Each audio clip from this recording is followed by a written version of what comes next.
जी जी जी, जय हिंद, वंदे मातरम। अभी हमारे भाई ने बोला कि गरबा में,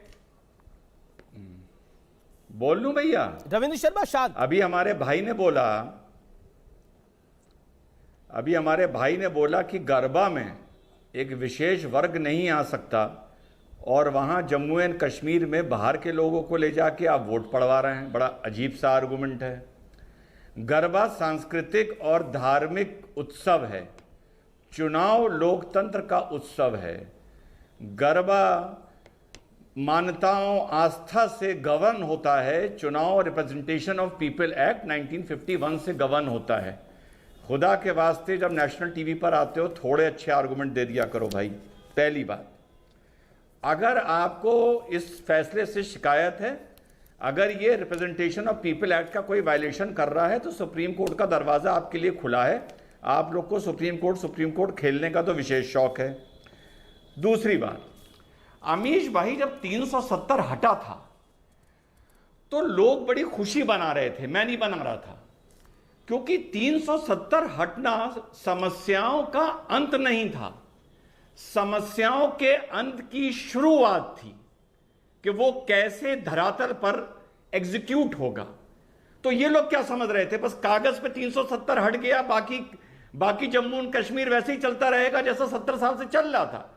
बस वो एक फॉर्मेलिटी थी जो नरेंद्र मोदी और अमित शाह को करनी थी। नहीं, 370 का हटने का मतलब था पूरा निजाम, पूरा तरीका, पूरा एडमिनिस्ट्रेशन, पूरा गवर्नेंस, पूरा नजरिया जम्मू एंड कश्मीर का बदला जाएगा और भारत के साथ उसका एकीकरण होगा, संपूर्ण एकीकरण।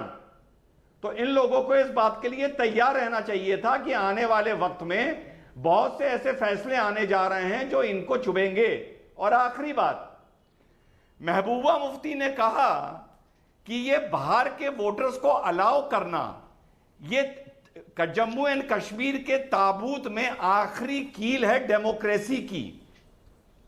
मेरा मानना बिल्कुल उल्टा है अमीश भाई। बाहर के वोटर्स को अलाउ करना as per representation of people act, ये ताबूत में आखिरी कील नहीं है।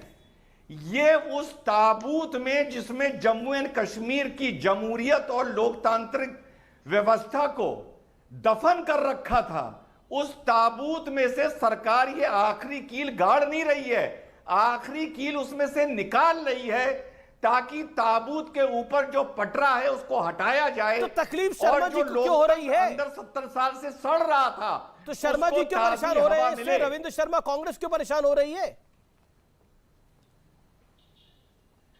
कांग्रेस इसलिए परेशान हो रही है, बता दूं, बड़ी प्यारी बात पर खत्म करूंगा। जी जी जी, सुनिए, एक मिनट, मुझसे पूछा, एक मिनट अमीश भाई। शर्मा जी आप ही के पास आ रहा हूं। उसके बाद ऑडियो डाउन करिए शर्मा जी का। 30 सेकंड, 10 सेकंड, 10 सेकंड, 10 सेकंड। क्या खूबसूरत बात पूछ ली आपने कि कांग्रेस को क्या परेशानी है। यहां जितने लोग बैठे हैं सबको पता होगा, और आपके श्रोताओं के लिए बता रहा हूं, 1963 में, ये वो कांग्रेस है, वो 1963 में साहब हजरत बल से हजूर का, मोहम्मद सल्लल्लाहु अलैहि वसल्लम का साहब बाल खो जाता है, बाल। तो नेहरू जी अपने ओएसडी से बोलते हैं कि तुम जम्मू कश्मीर जाओ और वो बाल को ढूंढो, तुम आर्मी लगाओ, क्योंकि अगर वो बाल नहीं मिला, तो जम्मू एंड कश्मीर भारत से अलग हो जाएगा। और 3 दिन के अंदर वो बाल मिल जाता है।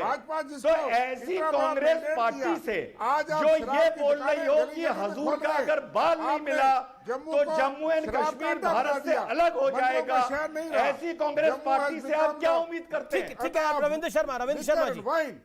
आज आपने करियाना स्टोर और प्रोविजन स्टोर पे भी फैसला किया कि बीयर और वाइन मिलेगी। ये जम्मू टेम्पल सिटी है, ये माता वैष्णो देवी का दरबार है, यहाँ 1 करोड़ यात्री आता है, वो शराब पीने के लिए आता है। 70 साल में 225 दुकानें खुली थी शराब की, और भाजपा के 2 साल में 51 दुकानें वन गो में खोली गई। और आज कल से ऑर्डर किया गया कि तमाम डिपार्टमेंटल स्टोर पे बियर और शराब मिलेगी। क्या ये है जम्मू कश्मीर नया? अच्छा ठीक है, ये आपका एक वक्तव्य है, लेकिन वो टॉपिक का हिस्सा नहीं है। लेकिन आपने बोला गौरव भाटिया इस पे जवाब दे लेंगे। वक्तव्य नहीं है, ये भाजपा का नया जम्मू कश्मीर ठीक है। है। नीलोफर जी भी इंतजार कर रही है। रविंद्र शर्मा जी, आपको 3 बार बोलने का मौका मिला, आपने अपनी बात को रखा। ऑडियो डाउन करिए नीलोफर जी एंड देन गौरव भाटिया। नीलोफर, समस्या क्या है? क्या परिवारवादी तंत्र समस्या है? उनकी प्राइवेट लिमिटेड दुकानें बंद हो रही हैं, शटर डाउन हो रहे हैं, दैट इज द प्रॉब्लम? ये बाहर वाले कौन है? देखिए, बाहर वाले अंदर वाले, सबसे पहले आपको थोड़ा सा बैकग्राउंड में जाना पड़ेगा।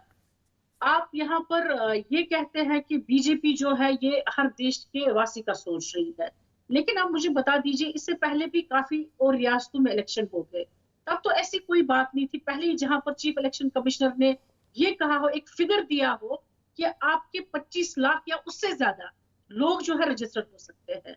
उसके बाद आपने देखा होगा 5 अगस्त 2019 जो पहले हुआ, उस वक्त अभी यहाँ पर मेरे भाई को यहाँ पर कह रहे थे कि हम डेमोक्रेसी में यकीन करते हैं, हम कॉन्स्टिट्यूशन में यकीन करते हैं। जो 5 अगस्त 2019 को हुआ, दैट वाज अनडेमोक्रेटिक, वो अनकॉन्स्टिट्यूशनल था, नंबर 1। नंबर 2, फिर आपने डिलिमिटेशन कराई। डिलिमिटेशन जो आपने रीऑर्गेनाइजेशन एक्ट के जरिए कराई, उसमें आपने पहले ही मेंशन किया कि 7 सीटें आपकी बढ़ेंगी, और वही 7 सीटें डिलिमिटेशन कमीशन बनता है और वो 7 सीटें चलाते हैं, जिसमें 6 सीटें आप जम्मू को दे देते हैं। वो भी यहाँ के लोगों ने एक्सेप्ट किया। लेकिन उस डिलिमिटेशन में आपने बाउंड्रीज को चेंज किया। आपने चिनाब वैली, जहां पर पहले 6 सीटें थी, वहां पर 8 दे दी, और फिर कोशिश की जहां पर कम से कम 5 सीटों पर मुस्लिम मेजॉरिटी आती थी और रिप्रेजेंटेटिव्स होते थे। उसके बाद आपने ऐसे डिलिमिटेशन कराई जहां पर इस वक्त 5 जो है 8 में से वो हिंदू मेजॉरिटी में चली जाती है। मतलब प्रॉब्लम ये है कि मुस्लिम सीटें कम हो रही है, हिंदू सीटें बढ़ रही है। तकलीफ उस बात की है, दर्द जो दर्द है वो बिल्कुल सामने। नीलोफर जी, मेरा पॉइंट है, आपने बोला बाकी किसी राज्य में नहीं हुआ ऐसे, किस और राज्य में धारा 370 थी। ब्रेक ले रहा हूं, ब्रेक के बाद गौरव भाटिया आप ही से शुरू करूंगा, आप ही का रिएक्शन लूंगा इस पूरी खबर के ऊपर। आप देख रहे हैं आर पार।